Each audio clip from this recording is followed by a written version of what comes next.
Саламатсыздарбы урматтуу авторлор. Бул кыска видеодо азыр Ошмонун жарчысы журналына жөнөтүлгөн кол жазмалар кандай талаптарга ылайык жасалышы керек ошону көрсөтөлү. Эки мындай мисал катары бизге келип түшкөн кол жазманы алып алдык. Авторлорун ачымаларын өчүрүп койдук, ким экенин билбеш үчүн. Өтө көп каталар менен келген, мындай каталар менен келгендер көп болуп атат да, ошону көрсөтүп койбосо болду. Биринчиден, биздин журналдын, Ошмонун жарчысы журналынын талаптарын каяктан карайбыз, аналарды кантип жасайбыз, кыска эле бир көрсөтүп коеюн. Алгач журнал чекит KG сайтына киргенде, бул жерде мына Ошмон мамлекеттик университетинин бардык журналдары турат да. Мына ар бир өз-өзүнчө журнал. Кээ бир кишилер мындай ката кетирип атат. Ошмонун жарчысы журналынын мисалы филология разделине же болбосо башка математика разделине бөлүмүнө жүктөйм деп туруп, могул жактагы мисалы филология дегендерге, философия дегендерге жүктөп салып атышат да. Бунун ар бир өз-өзүнчө журнал. Ичине киргенде редактор ким, анын контакттары, номерлери жазылган. Бул ошол сериялык болуп, ар бир өзүнүн тармагына ылайык журналдар ачылган ошолор да. Ал эми мурунтан бери чыгып келаткан жарчыбыз майын үстүндө турат, кызыл болуп. Ошого кирели, ошонун мисалын да көрсөтөлү. Бул жерге киргенден кийин мына биринчиден негизи журнал менен мындай таанышып чыгыш керек да. Журнал жөнүндө маалыматтарды архивге кирип караш керек. Мурунку сандарында кандай макалалар чыккан дегенди көрүп. Анан авторлор үчүн мына бул жерде 3 тилдерден кылып алса болот, аз кыргызчада турат, орусча көчүрүп деле. Авторам деген жерде оформление статьи дегенди бассак, ушул жерде мына кайсы талаптарга ылайык жасалышы керек, кантип жөнөтүлөт деген бардыгы деталдуу маалыматтар бар. Мына кайсы тилдерде кабыл алат. Бул жагында мына плата за публикацияда бекер эмес маалыматы бар. Бекер биздин журналда. Анан ушул сайтка мына регистрация болуп туруп, анан кийин отправить материал деген кнопканы басып анан жөнөтөт деп жазылып турат бул жерде. То есть сайтка эле жүктөлүшү керек, анан бизге келип түшкөндө биз карайбыз да. Бул антиплагиатты өзүбүз текшеребиз. Анан негизинен ички текст ичиндеги шилтемелер, анан кийин адабияттар тизмесин көрсөтөйүн. Ага чейин могул жерде мына караңыздар. Кайсы шрифт менен канчанчы чоңдукта, ачык сөздөр канча болуш керек, мына аннотация канча сөздөн турушу керек деген баары жазылган. Тексти мына минимум 3000 сөздөн турушу керек, эң көп дегенде 9000 сөздөн турушу керек. Строчкалардын аралыгы, абзацтардын аралыгы канча дегендер көрсөтүлгөн. Таблицаларды кантип жасайбыз. Анан текст ичиндеги шилтемелер бул мисал катары көрсөтүлүп атат да. Мына мурункудай гост эмес, чарчы кашада эмес, тоголок эле кашада автордун фамилиясы жазылат. Фамилиясынан кийин инициал да коюлбайт да. Мына монтип жазылып турса, биздикилер инициалы менен кошуп жөнөтүп атышат да. Мына 60 мисал катары үтүр, жылы үтүр S.166 бул орусча страница. Кыргызча болсо B.166 болот, бет. Англисче болсо P болот, page. Анан кийин интернеттен алынган маалыматтарга болсо, мына сноскада моундай кылып жасалышы керек. Сноска деген каякта, мисалы моуну тандап туруп, ссылкиде анан могу сносканы басса, ар бир беттин аягына ушундай сноска кошулат. Ушул нерсе сноска деген. Андан тышкары мына бир автор болсо кандай шилтеме жасалат, 2 автор болсо кандай, 3 автор болсо кандай. Мунун кыргызчасы мына кыргызчага өткөрөйүн.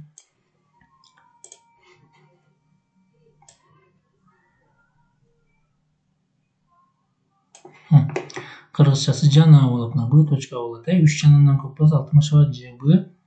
Өтүрмөнүн ар бир чекити үтүрү маанилүү да. Бул жерде үтүрдөн кийин боштук коюлат. Бул жака жармашылбайт. Бул үтүрдөн кийин боштук коюлат. B точка чекиттен кийин да бир боштук коюлат дегендей. Бир автордун бир нече немеси болсо, эмгеги болсо кандай болот. Бир кашанын ичинде бир нече шилтеме берсе болот деген сыяктуу. Андан тышкары адабияттар тизмеси эң көп ошо ката жасалып атат. Мурункудай эле ошо госттукундай иринисте көрсөтүлгөндөй жасалып атат да. Адабияттар тизмеси бул жерде ар бир учур үчүн мисалдар менен көрсөтүлгөн. Бир авторлуу монография болсо кандай болот, 2 авторлуу, 3 жана андан көп, которулган китептер, эмгек жыйнактары, жана коллективдик монографиялар, жыйнакта макала, жанагы бул илимий конференциянын материалдардын жыйнагы болсо андай болот. Рецензиялар мына макалалар кетип бир авторлуу 2 жанан 7-ге чейинкилери 8 жанандан көптөр деген сыяктуу ар биринин мисалдары бар да. Мисалы эң үстүндөгүнө карап коелу. Мисалы түрү, фамилиясы, аты, отчествосу толук деле берсе болот. Осы инициалы менен мына кашанын ичинде могул жердеги чекиттерине чейин маанилүү да. Жылы, мына эмгектин аты, китептин аты курсив менен берилет. Шаары, анан кийин басмаканасы. Же болбосо дагы көп макала болсо мына бир авторлуу да ошондой фамилиясы өтүр, инициалдар же болбосо толугу менен, жылы мына макаланын аты кетет, чекит коюлат. Андан кийин журналдын аты курсив менен болот, өтүр, номеру, беттери, анан дой номери болсо дой номери кетет. Бул жерде том, анан кийин номер болсо том номер дагы жазылат. Эми биз бул макалага келели. Бизге келип түшкөн материалдар 3 тилде метаданныйлар берилиш керек. Метаданный деген темасы, авторлор жөнүндө маалыматтары, аннотация, ачык сөздөр, ушулар мына. Биринчи эгер макаланын тили кайсы тилде болсо, ошол тилди биринчи коебуз. Кыргызча болсун деп коелу. Мына темасы кетти. Авторлор жөнүндө 3 түрлүү маалымат. Мына кыргызчасы, мына P2 педагог илимдердин кандидаты улуг окутуучу Ош мамлекеттик университети, почтасы. Анасында Оркид болсо, Оркид номерди дагы коюп коет. Ошол эле нерсени орусчасы мына педагогическая наука, старший преподаватель, Ошский государственный университет. Англисчеси кетет. Англисчесинде могулар candidate sciences деген эми ошо советтердеги Россиядагы түшүнүктүү эми алжактайт деп ошентип которушкан. Ошентип жазыш керек. Candidate of pedagogical sciences, philological, philosophical sciences деген сыяктуу. Анан англис тилинин грамматикасын алайык. Ишканалардын, университеттердин аттары ар бир сөз чоң тама менен жазылат. Орус тилинде, кыргыз тилинде биринчи гана таңбасы чоң тама менен жазылат. Андан кийин аннотацияны ачык сөздөрдү 3 тилде, темасын дагы 3 тилде кетет. Эми мына каталарды карайлы, мына караңыздар. Бир эле абзацтын ичинде мына мындай көзүнө урунгандарды гана кызылга коюп койдум, канча ката жасаганда тыныш белгилерди койгонду өтө көп киши билбейт экен. Мына муну караңыздар, мисалы дене тарбия, тарбиялоонун жалпы тутуму адамдын могу турган неме бул тире деп аталат. Тиреянын дефис болот да. Тире узун болот. Анан эки сөздүн эки жагында мына бирден боштук калтырылат да, бул жагында, анан бул жагында. Могул жерде көрүңүздөр, мына дененин өсүшүнө арналган табигый илим деп туруп бул жерде дагы тире койгон атат да. Бирок эмнегедир бул жагында боштук бар. Бул жагында боштук жок кылып койгондо, бул жагында боштук коюп,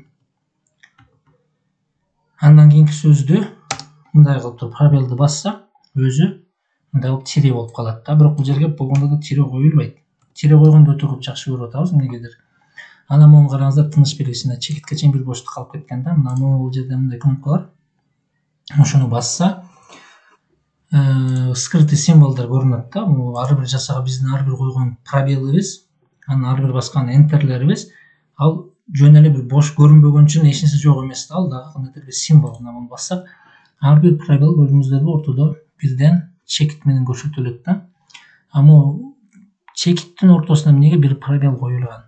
Тыныш белгисине мына караңыздар, тыныш белгисинен мурун боштук коюлбайт, андан кийин бир боштук коюлат. Мына могу жерде карайлы, мына бир боштук турат. Бул катан оңдодук. Мына адеп ахлактан дейт. Тире жана дефис бар дегенбиз. Могу тире, эки жагы боштук болот. Кайсы учурда коюларын кыргыз тилинен окуганбыз. Адеп ахлак деген бул тире эмес, бул дефис, бул эмне деп аталат? Кош сөзбү же кошмок сөзбү? Кош сөздөрдө тире менен жазылат, дефис менен жазылат дагы, эки жагына боштук коюлбайт. Мына боштук коюлбаган үчүн кыска эле болот. Тире болсо узарат. Могу тарбиялоонун деген жерге келип туруп, боштукту басса өзү узарып калат. Анан келдик мына тыгыз байланыштуу дейт. Могу жерде көрдүңүздөр, мен көзүм менен көрүп эле турам, могу жерде бир боштуктан көп боштук бар да. Ар бир сөздүн ортосунда бирден гана боштук калыш керек. Мындай эмес да. Могу жерде мисал карайлы. Мынтип көрүнбөгөн үчүн пробелдерди басып койсок, бул жерде эч нерсе жок экен деп элестетпеш керек да. Мына басалы, көрдүңөрбү? Канча пробел кылып салдык. Ар бир сөздүн ортосу бирден гана.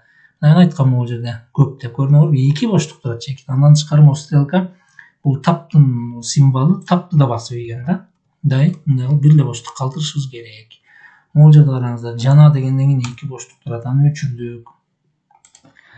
Могул жерде тыныч белги түрдөн мурун боштук бар. Аны өчүрөбүз. Көрдүңүздөрбү? Тыныч белгисинен кийин боштук коюлат могул жерге. Бул туура эле мына.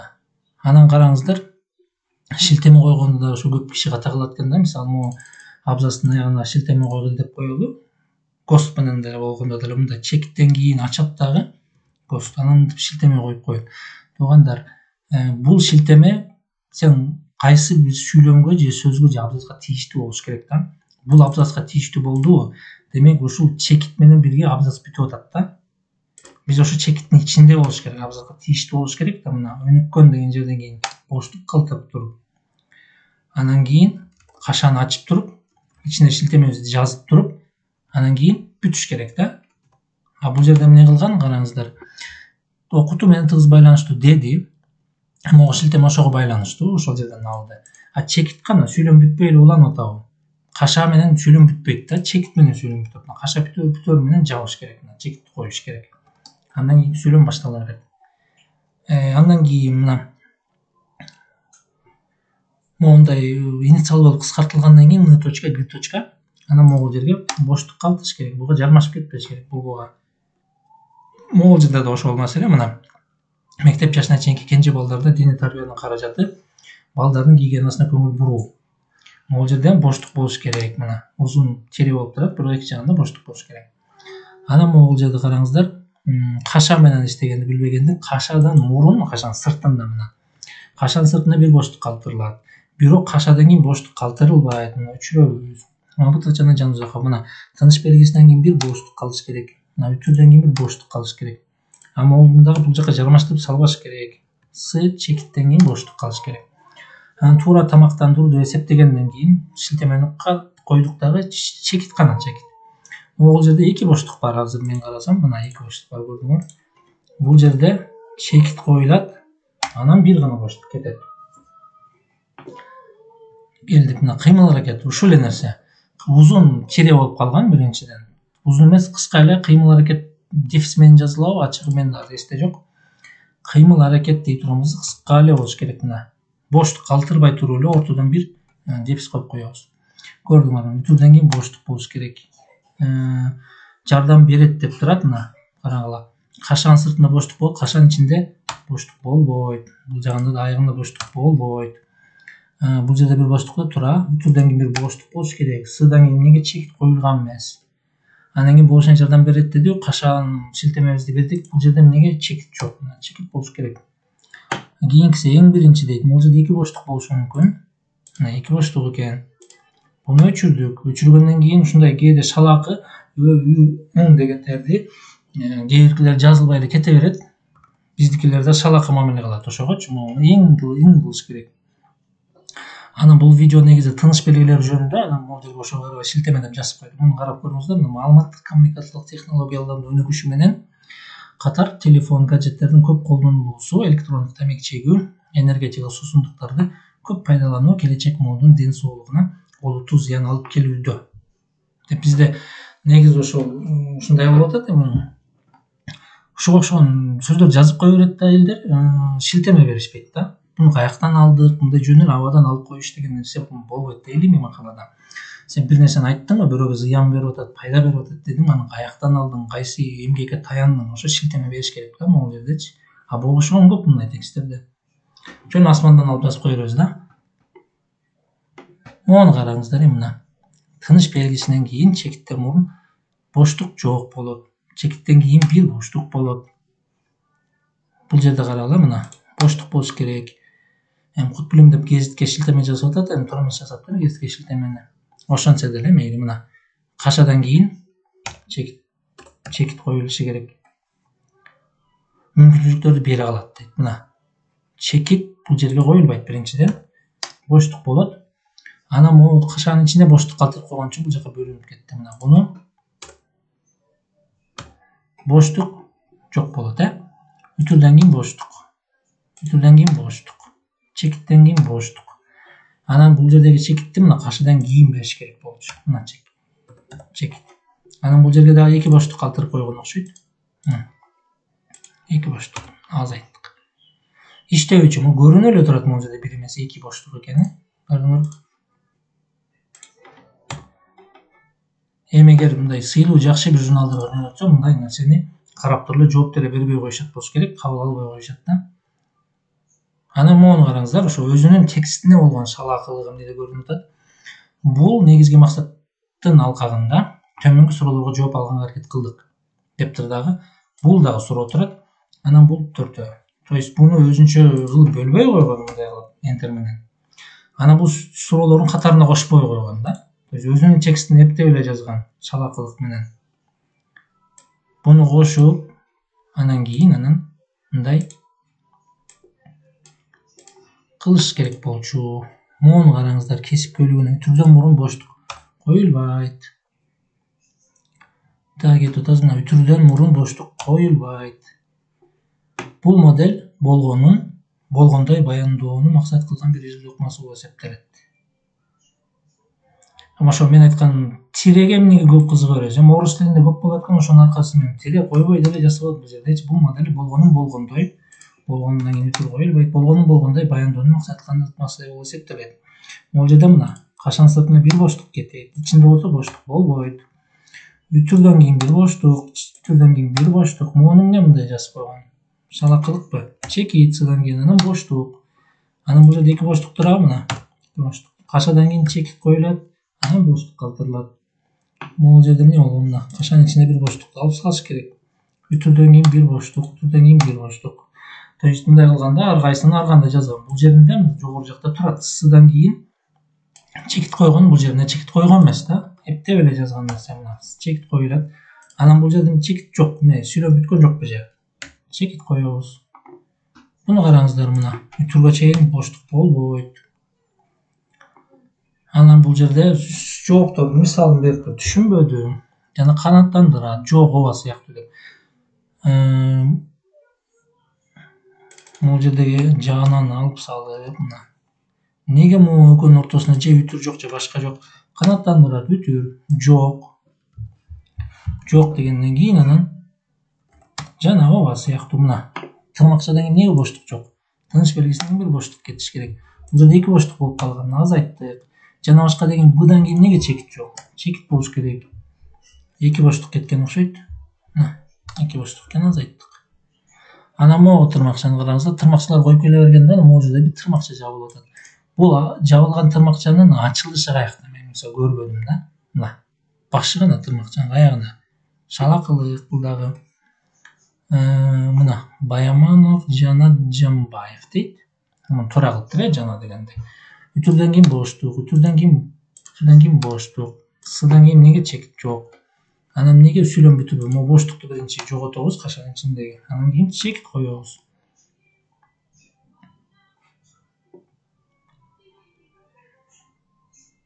Кайра мына чекиттеге чейин боштук жок болуш керек. Мына үтүргө чейин боштук жок болот. Бере албасаң тастап беришти. Могу каша эмнеге турат могу жерде мына? Кашанын башы жок. Басылып кеткен. Ошоңчо оңдогон эмес, караган эмес, кайрадан окуп чыккан эмес. Бул жаңылбасам кол жазманын бир эмес 3 автору бар болчу. Үчөө тең окуп чыккан эмес. Бирөө жазды, экинчиси окуп чыгыш керек болчу. Бул каша жок болот. Анан муну караңыздар, 22% сабак. Анан бул жерде пайыз дагы турат. Белгиси пайыз деп жазылып дагы турат. Ал жерде пайыз деп турат. Буну же пайыздын символу менен бериш керек. Тексттин ичинин баарын. Же пайыз деп жазыш керек. Бир стилди тандаш керек да. Могу эмне деген шалаакылык. Пайыз дагы мындай да жазып койгон. Бул жерде кайра мындай пайыз жүрөт, мындай пайыз жүрөт. Мунун пайызын дагы жазып дагы койгон.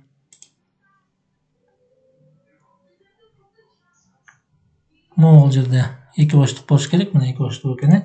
Бирөөнү өчүрөбүз. Эмне үчүн үй болуп калган могул жерде? Ошондуктан бөлүп сунуштай алабыз. Бул жерде да эки боштук көрүнүп эле турат. Көрдүңөрбү? Өчүрөбүз. Атайын неге дефистен кийин боштук турат? Бул тире эмес, бул дефис. Эки сөздүн ортосуна жазылат дагы боштук болбойт. Волейбол үтүрдөн кийин боштук болуш керек. Үтүрдөн кийин боштук болуш керек. Боштук болуш керек. Тексттин өзү да аябай сулуу эмес көрүнөт да. Туура эмес жазса колдонсо тыныч белгилерин. Мына могул жерде икиден боштук турат. өчүрдүк. Мына өчүрдөн кийин боштук болуш керек. Атам боштук болуш керек өчүрдөн кийин. Окуу тарбия процессин дейт. Эмнеге боштук турат дефистен кийин? Жок болот. Могул жерде боштук болгон үчүн бөлүнүп кийинки строчкага кетип калган. Мына боштукту өчүрдүк. Андан кийин адабияттар тизмесин карайлы. 7 адабият экен. Бул жерде өтө көп аябай сулуу эмес жазылган стилистикалык жактан. Мына ал немелер скрытый символдорду карайлы мына. Ар бир адабияттан кийин могул жерде эмнеге 2 неме турат, абзац турат. Бул жерде бир абзац. Ар биринин абзацтары менен бөлгөн. Андан тышкары могул жерде мына Баяманов деген эмнеге чекит койгон? Бүтүр коюш керек, боштук болуш керек. Андан кийин бул жерде эмнеге чекитке чейин боштук болбойт? Андан кийин эки авторду бөлүш үчүн чекиттен кийин кайра бүтүр коюп анан боштук коюш керек. Мындай эптеп эле жасалган. Могул жерде чекиттен кийин боштук болот. Могу жылдан кийин тире эмнеге жазган? Мисалы деген сыяктуу бул деле аябай начар жазылган адабияттар тизмеси экен.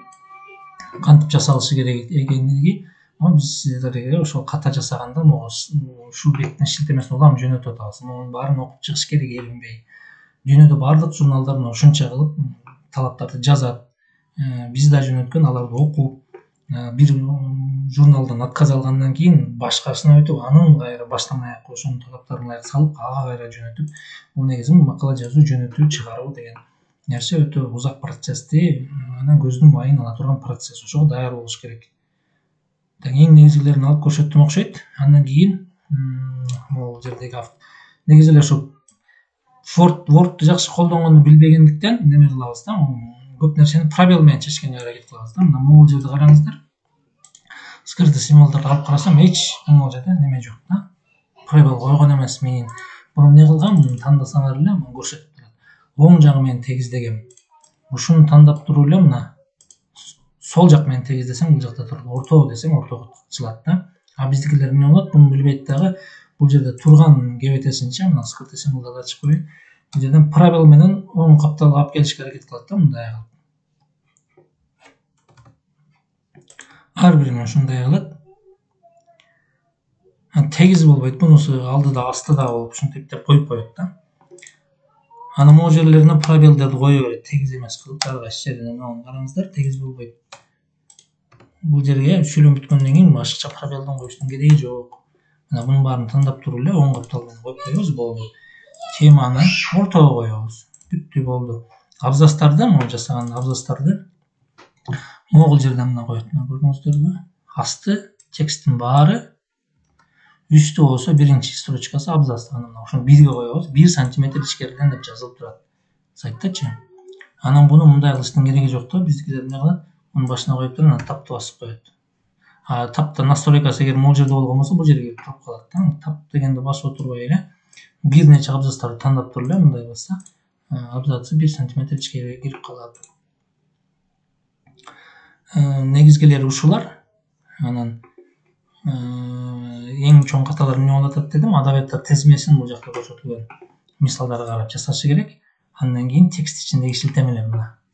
Ушул мындай болуш керек. Андан тышкары анан калгандары Times New Roman менен болуш керек, 12-чи шрифт менен жана башка дегендери бар. Анан текст ичинде ошол бул жерде бар экен. Жөн эле тексттин ичинде жоон кыла бериштин кереги жок. Журналдар андай кабыл албайт. Мында жок экен. Бир кээ тексттин ичинде маанилүү жерлерден, маанилүү жер болсо, мындай кылып жоон кылып кете берет да. Кылыштын кереги жок. Негизи эле жоон бир гана темаларда, подтемаларда гана болот. Анан журналдар эмне деп айтат? Эл аралык журналдар өтө гана зарыл болгон учурда кээ бир сөздөрдү, сүйлөмдөрдү эмес, сөздөрдү басып келиш керек болгондо, буну курсив менен эле мындай кылып коюш керек болот да. Болду. Башка түрдүү белгилештин, жоонго боюштун, могул жерин карагыла деп, ал жерди кызылга, көккө боюштун кереги жок. Болду окшойт.